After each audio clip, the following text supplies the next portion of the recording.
गिरीश, देखो तुमसे मिलने देव आया है। देव, हाय मैन। मेरे दोस्त कहाँ थे यार?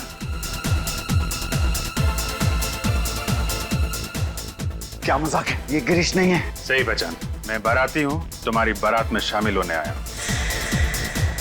देव, अरे मेरे दोस्त, यार मैं तुम्हें ढूंढ रहा था। कैसा है तू? हाँ, चल घर चले, मैंने तुमसे बहुत सारी बातें करनी है। कोई कहीं नहीं जाएगा, पहले तुम लोग ससुराल चलोगे। ससुराल? हाँ ससुराल, सीआईडी ब्यूरो। CID bureau? मेरे पास वक्त नहीं है।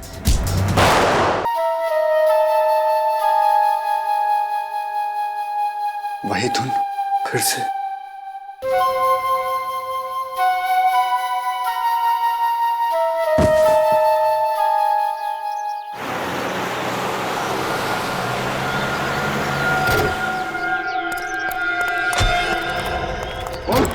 खोल।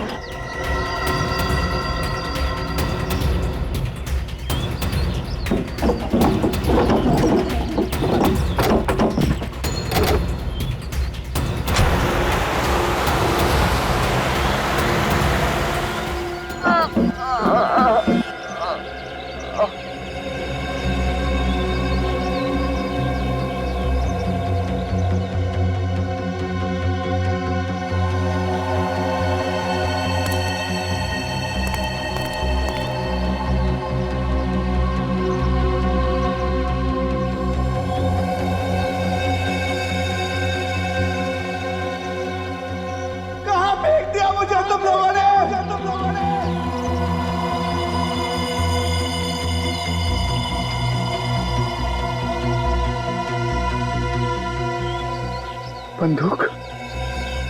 उसने मुझे बंदूक क्यों दी?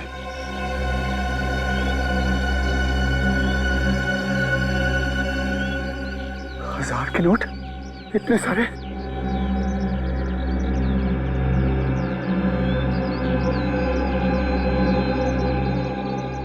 ये कैसा मोबाइल फोन?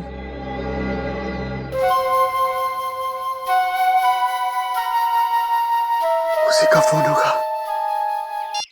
हेलो हेलो, कहाँ हो तुम?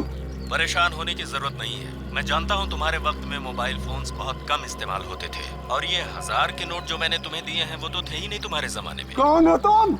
क्या फर्क पड़ता है कि मैं कौन हूँ? तुमने मुझे 14 साल उस कमरे में क्यों बंद कर रखा? मैं तुझे मिलना चाहता हूँ। मैं जानना चाहता हूँ कि मैंने क्या किया था। तुमने मुझे क्यों किडनैप किया? सब कुछ बहुत जल्द पता चल जाएगा। पैसे और गन तुम्हारी मदद करेंगे। मैं भी तुमसे मिलने के लिए बहुत बेताब हूँ।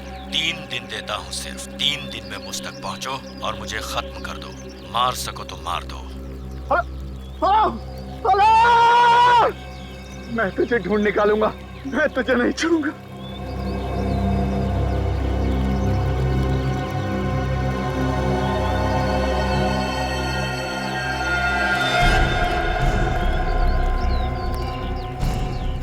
कौन सा जंगल है?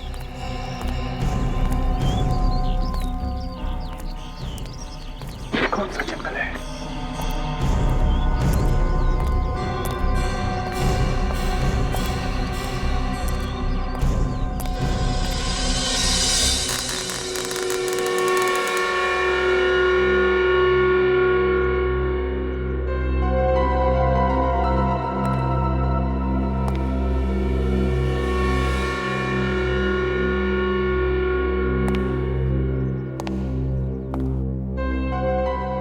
मेरे हंसते खेलते घर को उसकी नजर लग गई।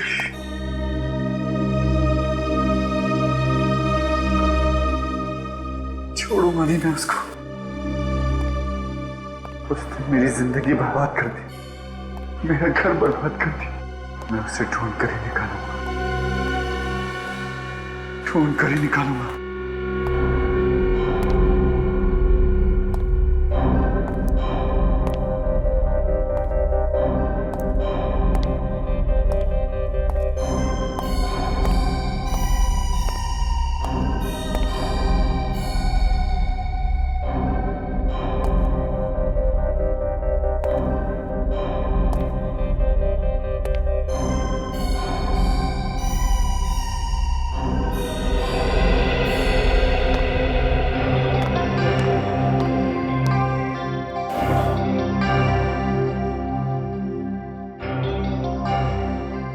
खूबसूरत है, मीरा को बहुत पसंद आएगा।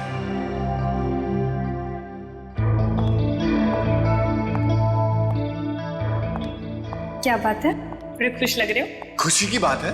आखिर क्या बात है, हमें भी तो पता चले। बताता हूँ थोड़ा सब्र करो, सब्र का फल मीठा होता है। कितना सुखी परिवार था हमारा। मेरी मीरा बेटी कैसी है, कितने खुश थे। अब तुम बाहर जाओ, मैं आता हूं।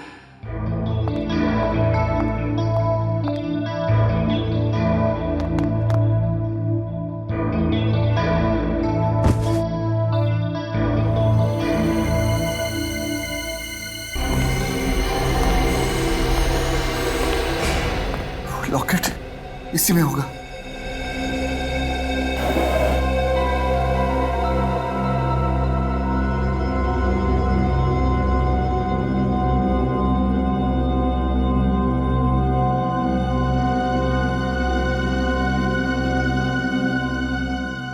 इसे मैं अपने पास रख लेता हूं। इसमें एक डायरी होगी, इसमें होगी ये रही।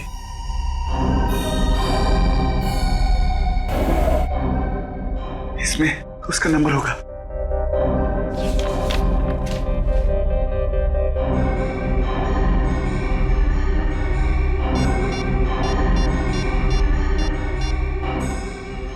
हेलो गिरीश, मैं देव। कहाँ है तू? कैसा है? कहाँ था इतने साल? गिरीश, मैं ये सब फोन पर नहीं बता सकता। क्या हम मिल सकते हैं? बिल्कुल मिल सकते हैं, वहीं मिलेंगे अपने पुराने अड्डे पे। टटारा डिस्कोथेक 8 बजे। तुम महेश खूनी, मैं जानता था कि तुम एक ना एक दिन वापस जरूर आओगे।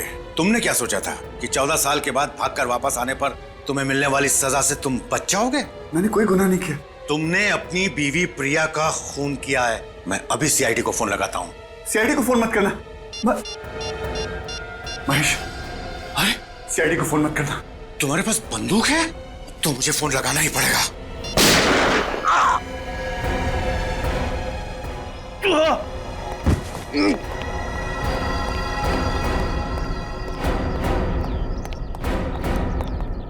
तो आपने देखा था उस आदमी को जिसने आप पे गोली चलाई?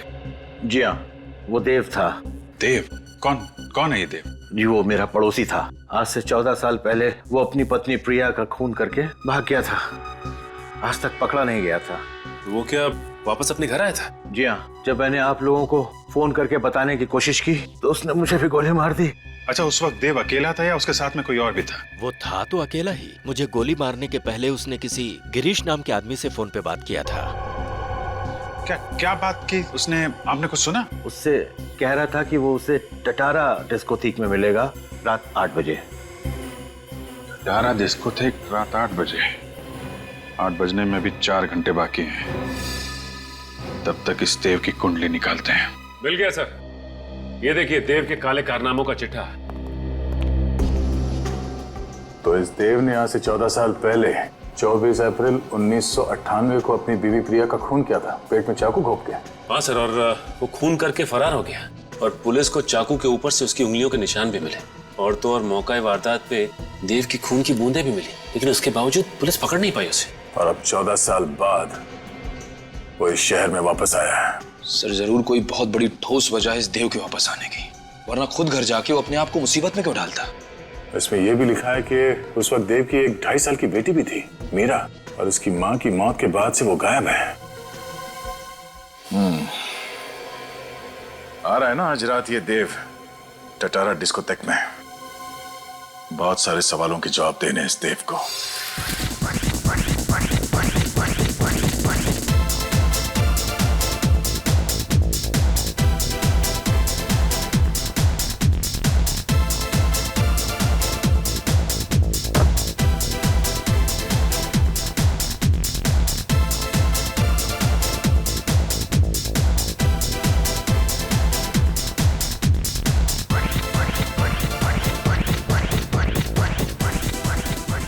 हाय हैंडसम, क्या मैं आपके लिए एक ड्रिंक खरीद सकती हूँ? No. No problem, no issues. कुछ और कर सकती हूँ? हाँ, जस्ट लीव मी अलोन। अगर मैं आपको अकेला छोड़ दूंगी तो आपको गिरीश तक कौन पहुंचाएगा? तुम गिरीश को जानती हो? आओ मेरे साथ।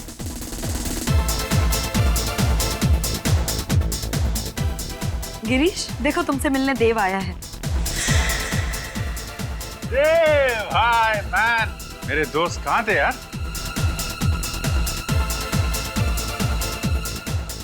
क्या मजाक है, ये गिरीश नहीं है। सही पहचान, मैं बाराती हूँ, तुम्हारी बारात में शामिल होने आया हूँ।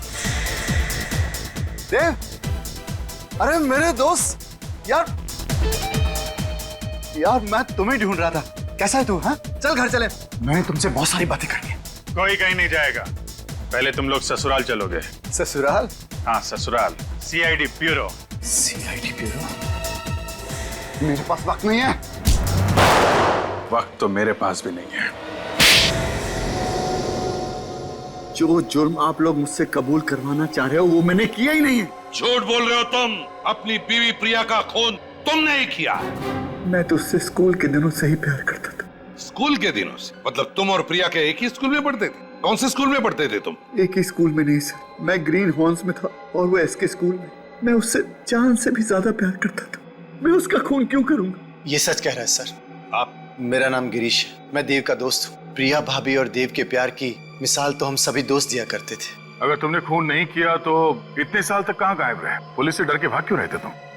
मैं नहीं भागा। तो क्या 14 साल से हिमालय में जाकर बैठे थे समाधि लगाकर? सर मैं किडनैप हो गया था। किडनैप? वो भी 14 साल के लिए? हाँ। मतलब 1998 से लेके 2012 तक तुम किडनैपर की कैद में थे? हाँ। किसने किया था तुम्हें किडनैप? मुझे नहीं पता सर। पता नहीं? तुम कह रहे हो कि किसी ने तुम्हें 14 साल तक किडनैप करके रखा, अब कह रहे हो कि तुम्हें पता नहीं किसने किडनैप किया तुम्हें? मैं कभी उसका चेहरा नहीं देख पाया और ना ही उसने कभी अपना नाम बताया। चलो नाम नहीं सही, वजह तो बताई होगी किडनैप करने की। मुझे कोई वजह नहीं बताई उसने। वजह भी नहीं बताई और तुम चाहते हो कि हम तुम्हारी इस कहानी पर विश्वास करें कि तुम्हें 14 साल के लिए किसी ने किडनैप किया था, कैद में रखा था, मगर किसने किया ये तुम्हें पता नहीं, क्यों किया ये भी तुम्हें पता नहीं। तो फिर चलो ये बताओ, कहाँ पे रखा था तुम्हें किडनैप करके? बताओ। मुझे नहीं पता था, बस एक कमरा था जिसमें टीवी, फ्रिज, एसी, सारी सुविधाएं दी थी। मैं उसे नहीं जानता और ना मुझे पता था कि मैं उस कमरे में 14 साल रहने वाला। तुम्हारी इस कहानी पर हमें बिल्कुल विश्वास नहीं, फिर भी और एक मौका देता हूँ तुम्हें। सच सच बताओ, बिल्कुल शुरू से, जिस दिन तुम किडनैप हुए थे उस दिन से। 21 अप्रैल 1998। मेरी छोटी सी जिंदगी बड़े सुकून से कट रही थी। सारी खुशियां थी मेरे पास। मैं, मेरी बीवी प्रिया और हमारी नन्ही सी बच्ची मीरा। कितना खूबसूरत है, उसे बहुत पसंद आएगा।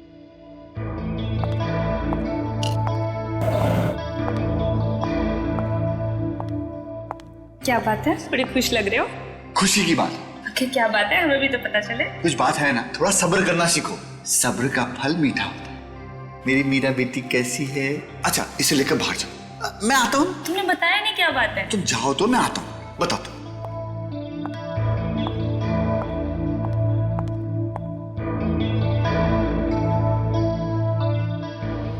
ये क्या हो रहा है? और फिर मैं बेहोश हो गया।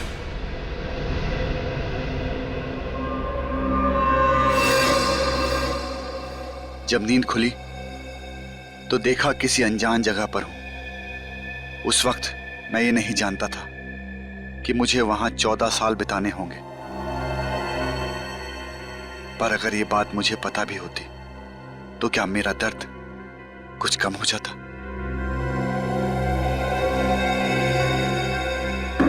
दरवाजा खोलो। मुझे अंदर क्यों बंद कर दिया? अरे कोई है? कोई सुन रहा है? मुझे अंदर क्यों बंद किया तुम लोगों ने?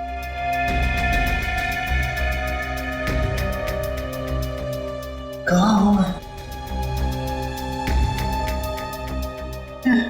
किसने बंद कर दिया मुझे? एक भी खिड़की नहीं, टीवी है, सारी सहूलतें हैं। इसने मुझे सब कुछ दिया, लेकिन काल कोठरी में क्यों बंद कर दिया? ये लो खाना। आप लोग कौन है? मुझे क्यों बंद के रखा भाई साहब? आप लोगों को पैसा चाहिए ना, मैं दिलवाऊंगा। मुझे छोड़ दो। उसके पास पैसों की कमी नहीं है। किसके पास? क्या नाम है उसका? मुझे बताओ उसका नाम। वो तुम्हें जल्द ही पता चलेगा। छोड़ो। अरे छोड़ो, छोड़ो। और फिर एक दिन 4 लोग अंदर आए। कौन है आप लोग? मैं समझ नहीं पा रहा था कि वो मेरा खून क्यों ले जा रहे हैं। मेरा खून क्यों ले लिया? जाने से पहले उन्होंने मेरा ग्लास भी ले लिया। ग्लास? उन्होंने ऐसा क्यों किया था? अरे कहाँ जा रहे हो आप लोग? अरे खून क्यों ले जा रहे? मेरा खून, मुझे छोड़। ये उस दिन मुझे समझ में आया जब मैंने न्यूज चैनल पर देखा कि आज सुबह देव नाम के सिविल इंजीनियर ने अपनी पत्नी प्रिया की चाकू मारकर हत्या कर दी। चाकू पर देव की उंगलियों के निशान और फर्श पर उसकी खून की बूंदें इस बात की पुष्टि करती हैं कि खून देव ने ही किया है। देव फरार है। पुलिस को उसकी तलाश है। देव और प्रिया की एक 2.5 साल की बेटी मीरा भी थी, जिसका फिलहाल कोई पता नहीं चल पा रहा। पुलिस का मानना है कि देव उसे अपने साथ ले गया है।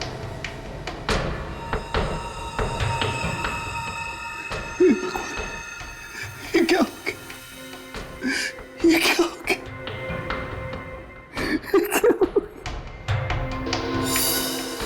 क्यों मारा तुमने प्रिया को? मैंने क्या बिगाड़ा था तुम्हारा? क्या बिगाड़ा था?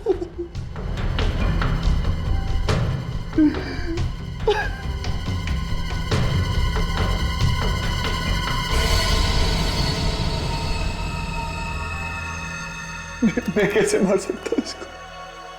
मैं तो यहाँ हूँ। मैं फरार कैसे हो सकता? मैं तो प्रिया को बहुत प्यार करता था।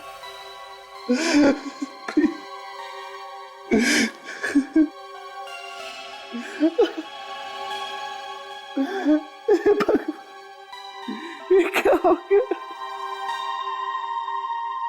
मीरा, मेरी बच्ची मीरा कहाँ हो गई? मीरा का क्या किया तुमने? मेरी बच्ची कहाँ है? मैंने क्या बिगाड़ा है तुम्हारा? मुझे माफ कर दो। मेरी बच्ची मुझे वापस दे दो। और इस तरह उस इंसान ने मेरी हंसती खेलती जिंदगी बर्बाद कर दी। अब मेरी जिंदगी का सिर्फ एक ही मकसद है, बदला। उससे मारकर मैं फांसी भी चढ़ जाऊं तो मुझे परवाह नहीं। मुझे परवाह नहीं। तुम्हारी बेटी मीरा वो कहाँ है? पता नहीं कैसी होगी, मुझे ये भी नहीं पता। किस हाल में होगी, मुझे ये भी नहीं पता। हौसला रखो देव, तुम कानून को अपने हाथ में नहीं लोगे। सीआईडी वाले उस खूनी को सजा जरूर दिलाएंगे और तुम्हारी बेटी मीरा को भी ढूंढ निकालेंगे। मुझे लगता है कि जरूर ये काम किसी पुलिस ऑफिसर या फोरेंसिक के डॉक्टर का होगा, वरना देव की उंगलियों के निशान उठाकर हथियार पे डालना और फिर ब्लड सैंपल्स को ठीक जगह पे गिराना, ये किसी अनाड़ी आदमी का काम नहीं हो सकता सर। बिल्कुल सही कह रहे हो तुम। एक बात बताओ देव, ये गन और फोन ये तुम्हें किसने दिए? कहाँ से आए? उसी ने दिए थे, मेरी सूट की जेब में रख दिए थे। और उसका फोन भी आया था प्राइवेट नंबर से। प्राइवेट नंबर से फोन आया था? क्या कहा उसने? कि अगर 3 दिन में मैंने उसे नहीं ढूंढ निकाला तो वो मुझे मार देगा। मेरे दोस्त की जान बचा लीजिए सर। इतने सालों के बाद मिला है मुझे ये, मैं इसे फिर से खोना नहीं चाहता। आप चिंता मत करो, आपके दोस्त देव को कुछ नहीं होगा। सर ये आदमी काफी पहुंचा हुआ है, क्योंकि प्राइवेट नंबर्स तो ऐसे ही किसी को नहीं मिलते। देव, वो आवाज कुछ जानी पहचानी सी लगी तुम्हें जब तुमने फोन पे बात किया उससे? नहीं सर। चलो उस जगह के बारे में तो बताओ, याद करो, जरा दिमाग पर जोर डालो, बताओ। सर बस एक कमरा था, उस कमरे में कोई खिड़की नहीं थी, बाहर से किसी की कोई आवाज नहीं आती थी। मैं तो किसी इंसान की आवाज सुनने को तरस गया था सर। फिर भी कुछ तो सुना होगा, वहां बाहर से कोई आवाज आई होगी, कोई अजीब सी आवाज। बस हाँ हाँ सर, एक धुन जिसके सुनने के बाद मैं बेहोश हो जाता था। धुन सुनते थे और बेहोश हो जाते थे? जी सर। अच्छा, और कुछ?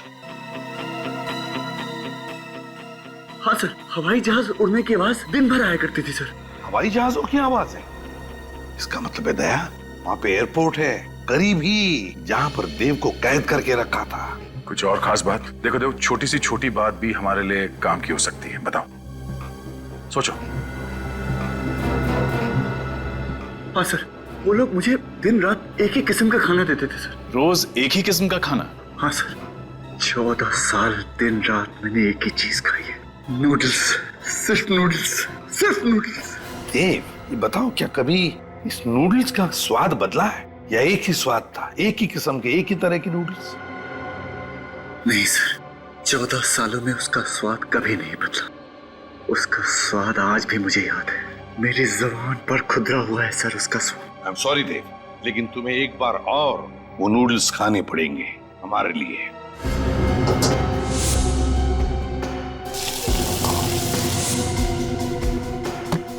टेस्ट कीजिए मिस्टर देव।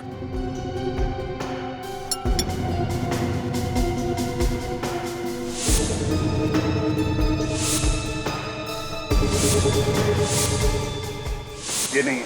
इस रेस्टोरेंट का शेफ कौन है? ये वो नूडल नहीं है। मुझे नहीं लगता ये नूडल खाने के बाद मैं और कभी नूडल खा पाऊंगा। इतना घटिया बना है।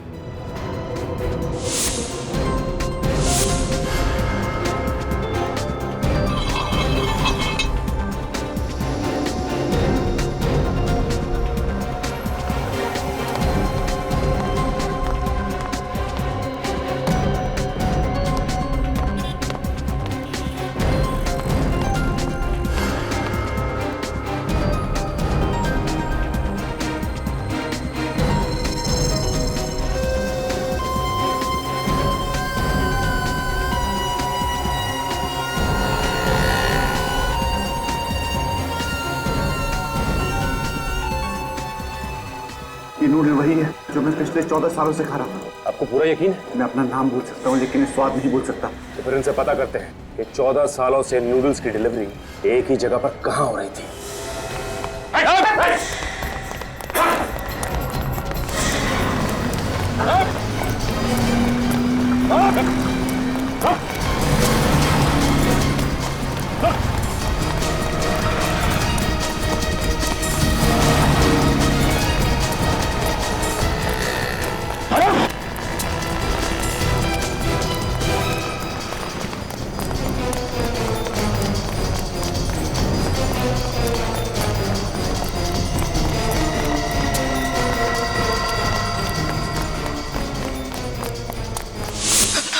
अरे बटलर, तुम यहाँ क्या कर रहे हो? मेरे पीछे वो सीआईडी।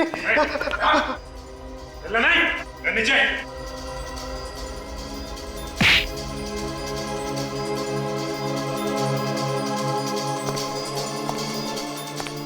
ये तो मैं हूँ। मुझे पूरा यकीन था कि उस कमरे में कैमरे हैं। क्यों किडनैप किया मुझे? तुमसे बात करता था ना। बोलो। मैं नहीं हूँ वो। तुम ही थे। तुम ही थे। नहीं, मैं नहीं हूँ वो। तुम्हें कैद कर रखने के लिए मुझे किसी ने पैसे दिए थे। किसने दिए थे पैसे? मैं नहीं जानता। वो हमेशा मुझे फोन करता है। वो नंबर लाओ। लाओ। वो हमेशा अपने प्राइवेट नंबर से फोन करता है। और पैसे? वो तुम्हें पैसे कैसे देता था? वो हर महीने के 1 तारीख को बिल्डिंग के नीचे ड्रॉप बॉक्स में रख कर जाता है। अगर ये वो आदमी नहीं है तो वो कौन है जो मुझसे इतनी नफरत करता है कि 14 साल के लिए वो इस आदमी को पैसे देगा मुझे कैद में रखने के लिए? इसका पता भी चल जाएगा। देखो तो मैं चाहता हूँ कि तुम उन सारे लोगों के नाम लिखो, तुम्हारे बचपन से लेकर आज तक उन सारे लोगों के नाम जिनके साथ कभी तुम्हारा झगड़ा हुआ हो या किसी का दिल दुखाया हो तुमने। कभी कभी क्या होता है, एक छोटी सी बात भी काफी होती है बदला लेने के लिए। प्रतीक, मंगल, शुभम, सिद्धार्थ, सौकी, जेरी। ये रही मेरी दुश्मनों की लिस्ट। प्रतीक, मंगल, शुभम, सिद्धार्थ, सौकी, अशोक और जेरी। सर, ये उसी का फोन। स्पीकर फोन पर बात करो। हेलो। हेलो देव, कैसे हो? बाहर मजा आ रहा है कि नहीं? जब तक तुझसे मुलाकात नहीं होगी मजा कैसे आएगा? 24 घंटे, बस 24 घंटे और बचे, फिर हम दोनों आमने सामने होंगे। अपनी जिंदगी का आखिरी दिन खुलकर जी लो देव। तुझे जितना जीना है जी ले।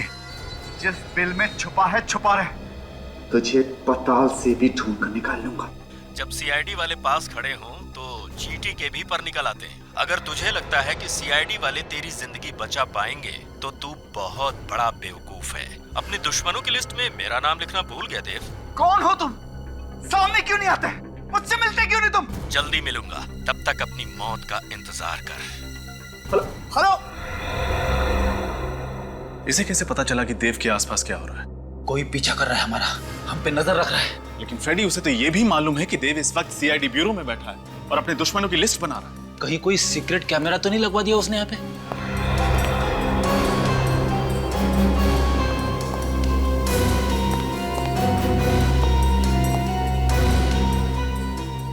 नहीं सर, यहाँ पे तो कोई कैमरा दिख नहीं रहा है।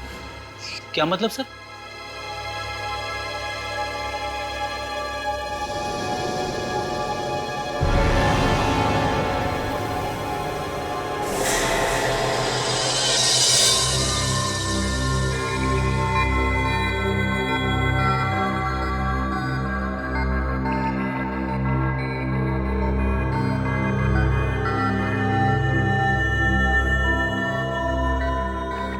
मगर सर,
अब बात कर सकते हैं। इस बग को मैंने इस साउंड प्रूफ बॉक्स में रख दिया है। अब ये हमारी आवाज कैच नहीं कर सकता है। इस बग की वजह से ये किडनैपर हमसे एक कदम आगे रहता था। अब देखते हैं यार समझे, ये देव होश में कब आएगा? 2 घंटे में इसके एनेस्थीसिया का असर खत्म हो जाएगा, उसके बाद ही होश में आएगा। सर, जिसने भी ये काम किया है उसका दिमाग बहुत ही अजीब तरीके से चलता है। उसने पहले देव को 14 साल तक कमरे में बंद रखा और जब छोड़ा तो उसके शरीर में ये बग फिट कर दिया ताकि वो हर समय इसकी बातें सुन सके। और ये बग भी उसी दौरान लगाया गया है जब देव को बंदी बनाया गया था। लेकिन एक बात समझ में नहीं आ रही है कि देव को पता कैसे नहीं चला जब उसके पीठ में ये बग फिट किया जा रहा था? वेलियम गैस की वजह से। Valium gas? जब हमने देव का ब्लड टेस्ट किया तो देव के ब्लड में हमें वेलियम गैस के ट्रेसेस मिले।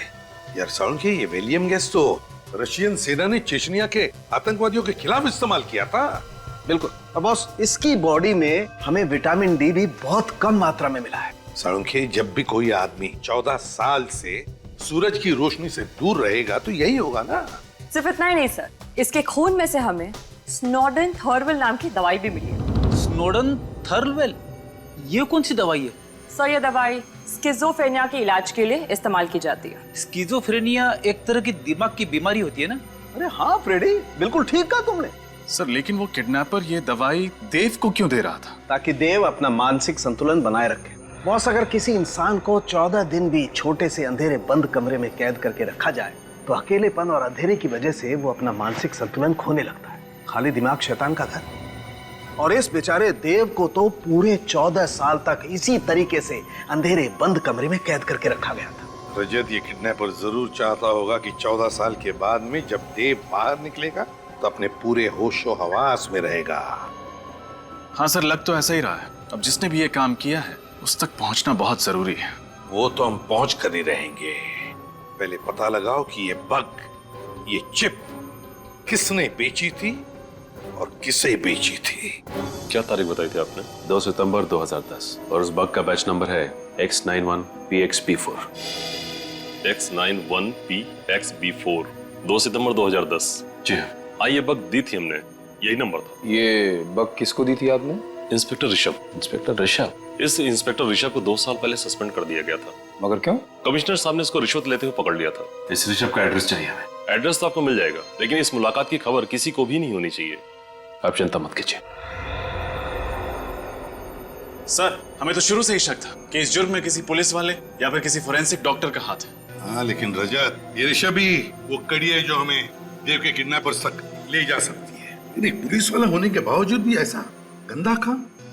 सर, कहीं ऐसा तो नहीं कि इसे पहले ही पता चल गया कि हम लोग यहाँ आ गए? एक काम करो, दरवाजा तोड़ दो। सर।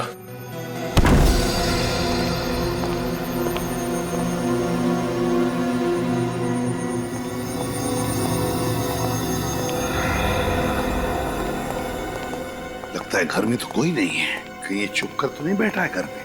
देखो जरा, बैठ जाओ।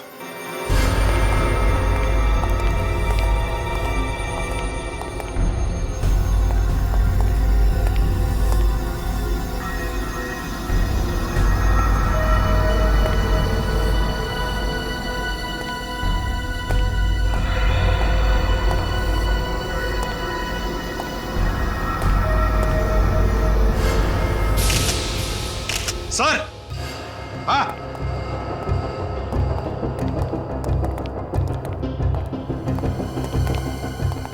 माय गॉड,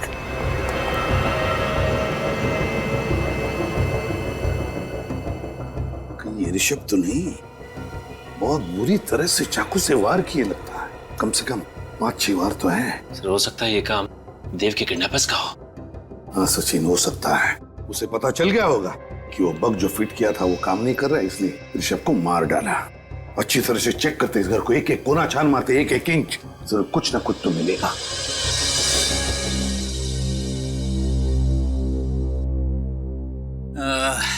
ये रही मेरी अगली चाल। ये गया आपका प्यादा। फंस गए ना जाल में।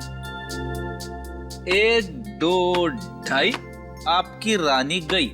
मैं तो अपनी रानी पहले ही खो चुका हूं। आई एम सॉरी यार, मैं समझ सकता हूँ कि तुम्हारे दिल पे क्या बीत रही होगी।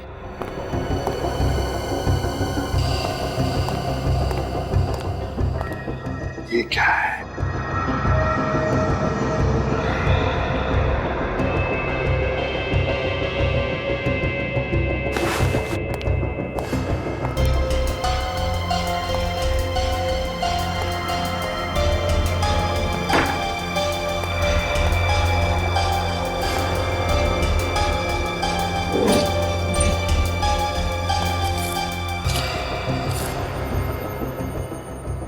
Green hall school, class of 1985, reunion.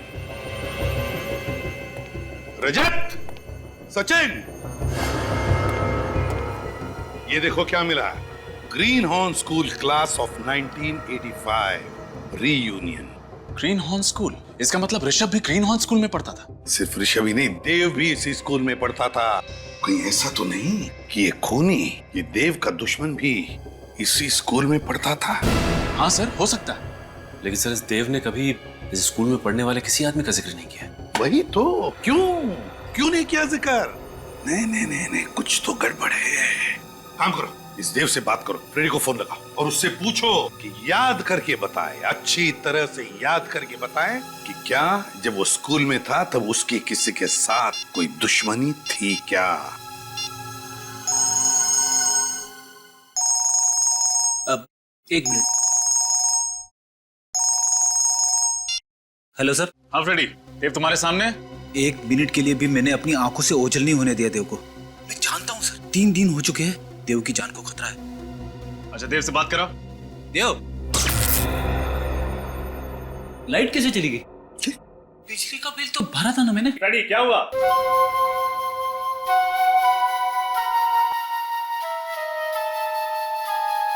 Sir इसी तरह की धुन तो देव के फोन के रिंगटोन की भी है। बिल्कुल यही धुन है, यही धुन है। ये तो वही धुन है। मुझे चक्कर क्यों आ रहे? Freddy, Freddy,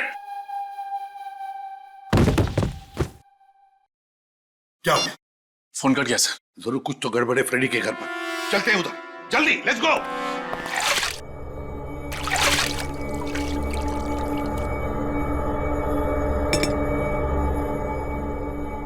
good morning Dev uncle. कौन हो तुम? मैं आपको आजाद करने के लिए आई हूँ। जिस तरह से मेरे पापा ने आपको 14 साल की उम्र कैद से आजाद किया, वैसे ही मैं आपको इस दुनिया से आजाद करूंगी। कौन है तुम्हारे पापा? ये आप नहीं जान सकते। अपने सबसे बड़े दुश्मन का नाम जाने बगैर ही आप मर जाएंगे।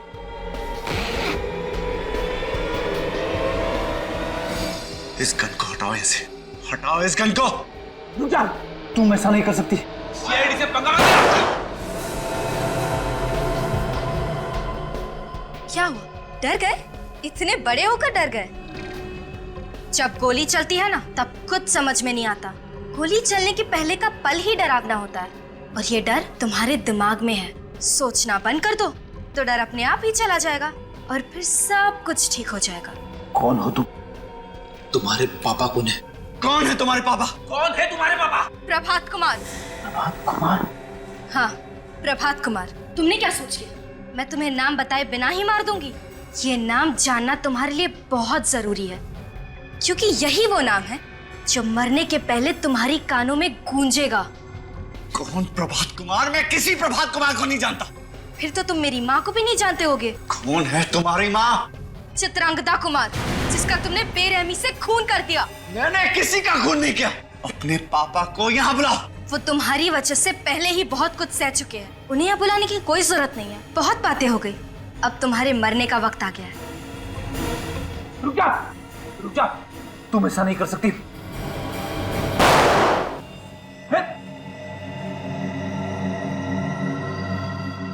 तुम इतने जल्दी नहीं मरोगे ना? ये लो। रुक जा।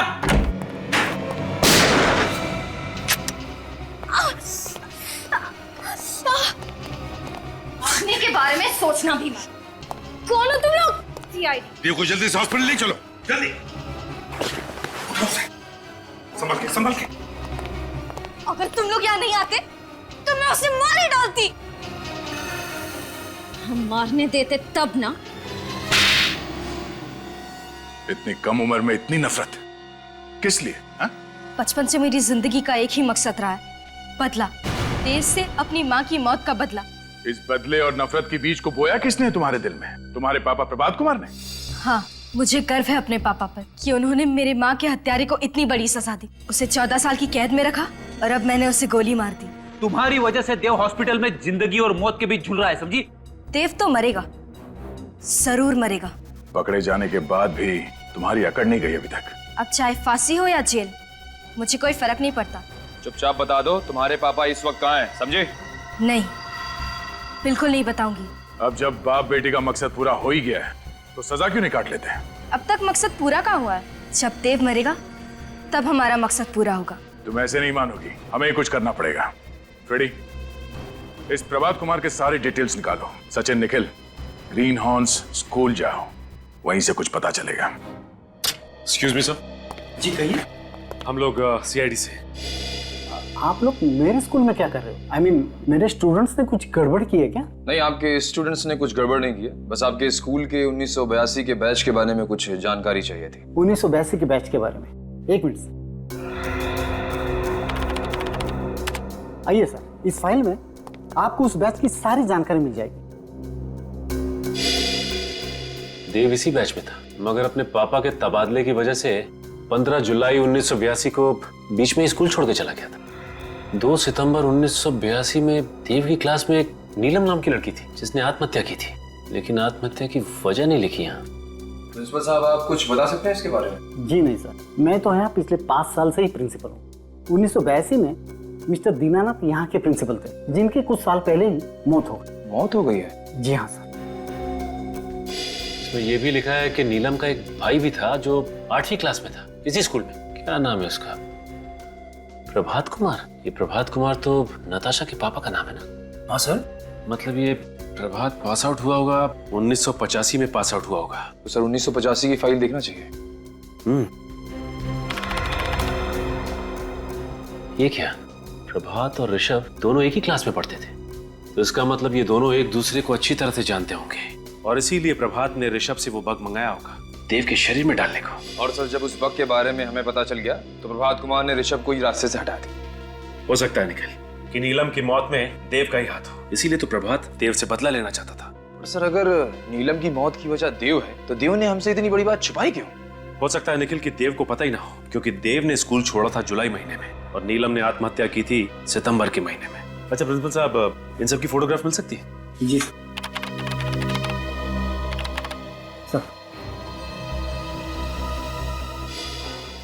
ये है देव और ये नीलम। तो सर इस फाइल में ऋषभ और प्रभात का भी फोटो होना चाहिए। माय गॉड, ये है प्रभात। सर ये प्रभात कुमार है? हाँ निखिल, अब वक्त आ गया है इस खरगोश को पिल से निकालने का। सर, मैं प्रभात कुमार के घर से आ रहा हूँ। उसका कोई आता पता नहीं है। फोन किया उसे? हाँ सर किया था, फोन बंद आ रहा है। आप लोग कितनी भी कोशिश कर लीजिए, मेरे पापा तक कभी नहीं पहुंच पाओगे। सर, मैं ग्रीन हॉर्न स्कूल से आ रहा हूँ। ये देखिए सर, ये प्रिंट आउट। नताशा, तुम्हारी बुआ ने आत्महत्या की थी, ये बात मालूम है तुम्हें? मेरी कोई बुआ नहीं है।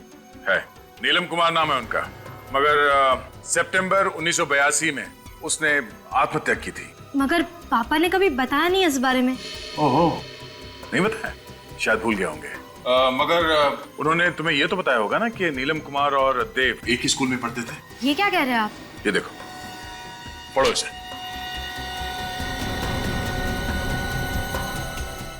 पापा ने इतनी सारी चीजें मुझसे छुपाई क्यों? तुम्हारे पापा ने तुम्हारा इस्तेमाल किया, तुम्हारी माँ की मौत का बदला लेने के लिए नहीं, बल्कि तुम्हारी बुआ की मौत का बदला लेने के लिए। ये सारे कागजात नकली है, आप लोग झूठ बोल रहे हैं ना? क्या नाम है तुम्हारी मम्मी का? चित्रंगदा कुमार ना? हाँ। कोई फोटो है उनकी तुम्हारे पास?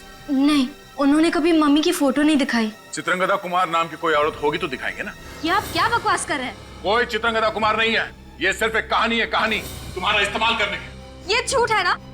तुम्हारे मम्मी पापा की शादी कब हुई थी? 25 फरवरी 1993। मैरिज रजिस्ट्रार के ऑफिस में गए थे हम, वहाँ पे भी कोई प्रभात कुमार और चित्रांगदा कुमार की शादी का रजिस्ट्रेशन नहीं किया गया है। ये नहीं हो सकता। अच्छा, ये बात है। आप लोगों को लगता है कि आप लोग मुझे इन सब बातों में फंसाकर उल्लू बनाओगे, तो मैं आपको अपने पापा का पता बता दूंगी, है ना? मैं आपको अपने पापा का पता नहीं बताऊंगी। तुम्हारे पापा हैं कौन, ये पता भी है तुम्हें? क्या मतलब? दया, हमारा शक सही था। ये पढ़ो। ये क्या है? DNA report. तुम्हारी डीएनए रिपोर्ट मिस्टर देव के डीएनए रिपोर्ट से मैच करती है। मिस्टर देव तुम्हारे पापा हैं, तुम्हारे असली पापा, प्रभात कुमार नहीं। ये रिपोर्ट्स नकली है ना? ये सब झूठ है। आप लोग झूठ बोल रहे हैं ना? यही सच है। तुम्हारे गाल पे जब ये तिल देखा था हमने, हमें उस वक्त शक हुआ था कि शायद तुम मीरा हो, देव और प्रिया की बेटी। ये नहीं हो सकता। मीरा, तुम्हारी माँ का हत्यारा प्रभात कुमार है। उसी ने प्रिया को मारा और प्रिया के खून का इल्जाम देव के सर पे डाला और फिर एक बेटी के हाथों बाप को मरवा के बदला लेना चाहता था। ये नहीं हो सकता। इस प्रभात ने बड़ी लंबी प्लानिंग की थी। उसने सोचा कि एक बेटी से बाप का खून करवा दूंगा, इस तरह मीरा को फांसी हो जाएगी और देव का सारा खानदान खत्म। हे भगवान, ये मुझसे क्या हो गया?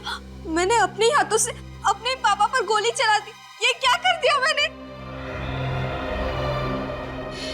मैं प्रभात कुमार को नहीं छोड़ूंगी, मार डालूंगी उसे। मीरा, प्रभात कुमार के पापों की सजा कानून देगा उसे। तुम हमें सिर्फ ये बताओ कि वो है कहाँ।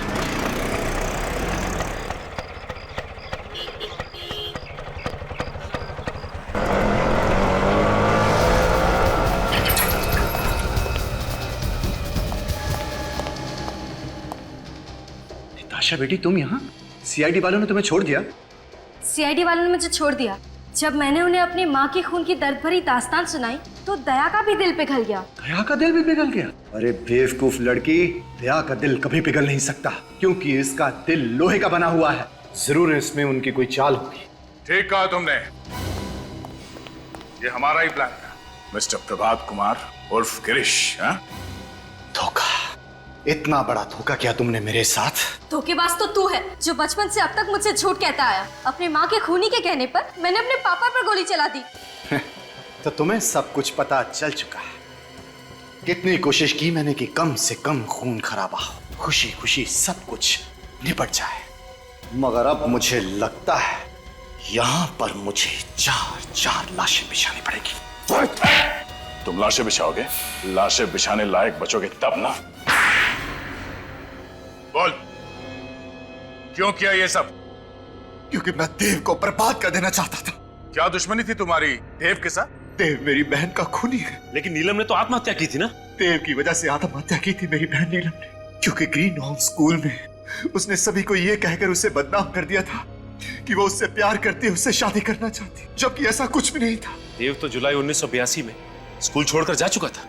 हाँ, मगर देव के स्कूल छोड़ देने के बाद भी ग्रीन हॉर्न्स के बाकी के स्टूडेंट्स के तानों ने नीलम का पीछा नहीं छोड़ा और मायूस होकर वो खुद मौके से लटक गई। गिरीश, तुम्हारी बहन के साथ जो कुछ भी हुआ बहुत गलत हुआ, मगर बदला लेने के लिए तुमने देव के साथ जो कुछ भी किया वो भी ठीक नहीं है। सालों से बदले की आग मेरे दिल में चल रही थी और मैंने उसे कभी बुझने भी नहीं दिया। बस सही मौके का इंतजार कर रहा था क्योंकि देव मुझे पहचानता नहीं था, इसलिए गिरीश बनकर मैंने उससे दोस्ती की। ये सब करने का क्या फायदा हुआ? तुम्हारी मरी हुई बहन वापस तो नहीं मिली ना? तुम्हें मिलेगा सिर्फ फांसी का फंदा। डॉक्टर साहब, कैसी तबीयत है इनकी? गोली दिल के बिल्कुल पास लगी और खून भी काफी बह गया है, इसलिए इनका बचना मुश्किल है। नहीं डॉक्टर साहब, ऐसा मत कहिए। अगर मेरे पापा को कुछ हो गया तो मैं अपने आप को माफ नहीं कर पाऊंगी। हमें जो कुछ करना था हम कर चुके हैं, अब तो इनको केवल भगवान ही बचा सकते हैं। पापा, पापा उठिए ना। मैं आपकी बेटी मीरा। मैं आपको पहचान नहीं पाई, पर आपको तो मुझे पहचान लेना चाहिए था ना। पापा जवाब दीजिए, इतने सालों बाद आपकी बेटी वापस आई है, आप उठकर उसे गले नहीं लगाएंगे? ओ नो, इनकी हालत तो बिगड़ती जा रही है। पापा आप मुझे छोड़कर कहीं नहीं जा सकते, समझ गए आप? मम्मी भी मुझे छोड़ के चली गई थी। अगर आप चले गए तो मुझे कौन संभालेगा? पापा उठिए ना पापा। हे भगवान, आप प्लीज मेरे पापा को बचा लीजिए। मैं जेल चली जाऊंगी, अपने सारे बुरे कामों की सजा काटूंगी, पर आप मेरे पापा को बचा लीजिए प्लीज। भगवान उठिए ना पापा। इन्हें होश आ रहा है। पापा मुझे माफ कर दीजिए, मुझसे बहुत बड़ी गलती हो गई। मुझे अब पर गोली नहीं चलानी चाहिए थी।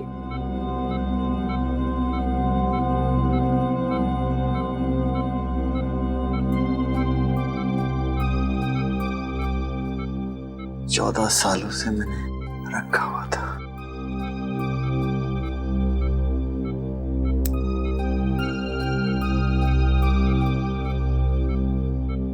ये तो मेरे बचपन का फोटो है।